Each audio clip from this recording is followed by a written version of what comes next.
Here to present the Lifetime Achievement Award for set designers and model makers, please welcome Dawn Swiderski.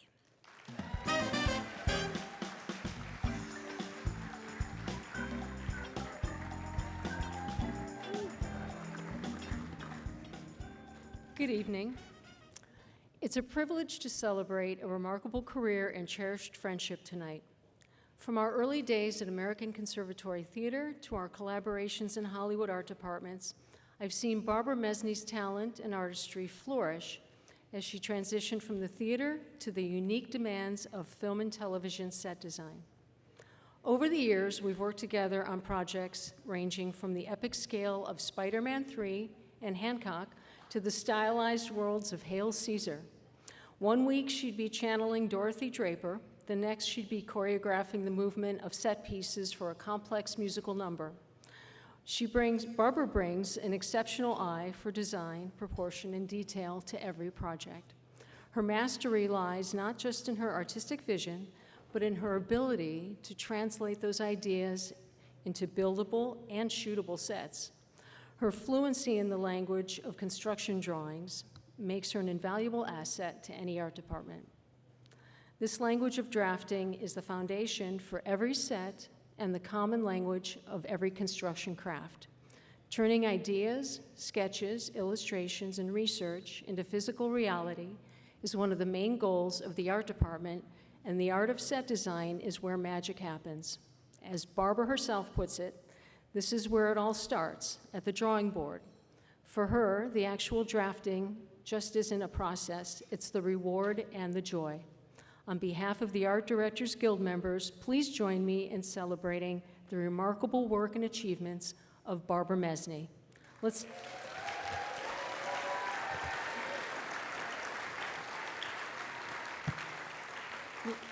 take a look at some of Barbara's work.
Please welcome your newest Lifetime Achievement Award recipient, Barbara MESNEY.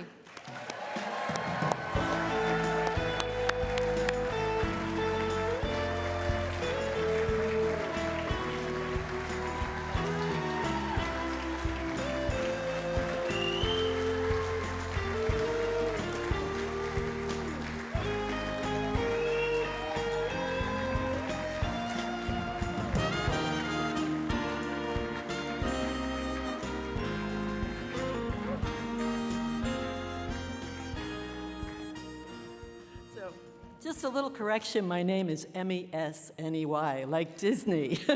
There's no Z's. Anyway, thank you for that kind introduction. And thank you to my fellow set designers and model makers for this really incredible honor. It really has been an amazing surprise.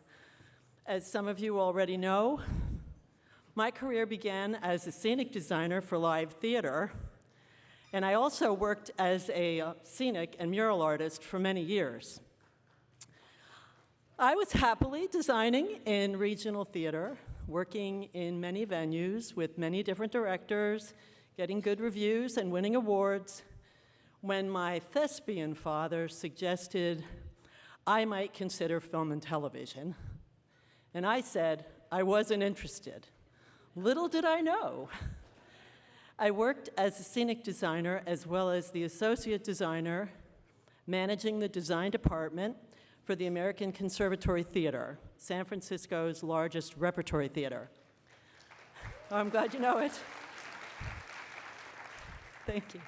This is where I crossed paths with Dawn for the first time, when we hired her as our intern. We became fast friends, drafting and building models together, and even surviving the 1989 Loma Prieta earthquake together. Unfazed by the shaking, she never put the X-Acto knife down. She even cried out, "Let's do it again!" One day, I got a call asking if I'd be interested in interviewing for the set design position on a union feature filming in town. And I didn't believe I had a chance and was stunned when I was offered the job, despite my confession in the interview that I knew absolutely nothing about filmmaking. They seemed to have confidence I could figure it out, which I did. The film, Class Action, proceeded without a hitch, and the LA crew kept saying, "Barb, don't think this is normal. It's never like this." And my second feature, Basic Instinct, proved how right they were. I was encouraged by Todd Hallowell to make the move to Los Angeles, which I did in 1992. And the next 3 years were spent getting my hours and testing into Local 847, set designers and model makers, then the IATSE local for my selected craft.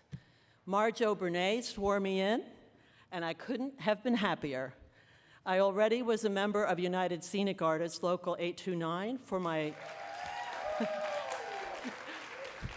for my work in live theater, and I already had worked under the IATSE Local 16 contract in San Francisco for my work on films. So I already knew the benefits of a union contract: better pay, better terms for the same kind of work I had always done even before I was in any union. It's true.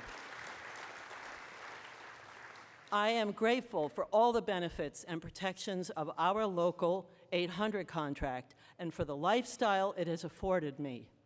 And now, in this historic and tragic time, with so much loss and utter devastation, it is our union that is providing relief and help to so many of our brothers and sisters who have been deeply affected by the fires.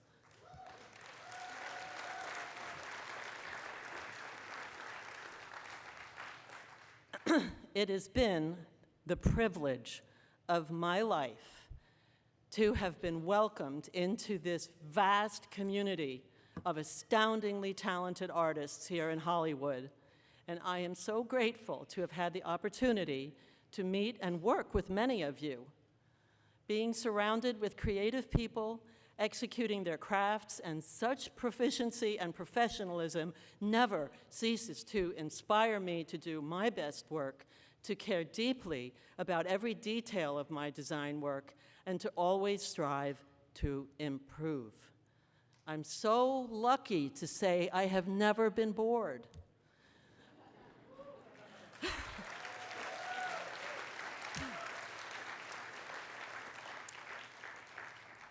There have been many people over the years who have believed in me and mentored me, and many of whom I would like to thank, but too many to mention here. So some of whom are no longer with us. But they include Leon Katz, Lou Hetler, Eric Sinkonen, Derek Hunt, Wayne Olds, Peg Dunn, Albert Takazakis, Ed Raymond, Todd Hallowell, Mark Billerman, Terry Marsh, John Graysmark, Michael Rizzo, Bill Breschke, Phil Tulin, Joe Alves, and of course my parents. And most importantly, I want to thank my sister, she's out there. It was she who encouraged me to become a scenic designer and even gave me her drafting tools from the college course she had taken to get me started.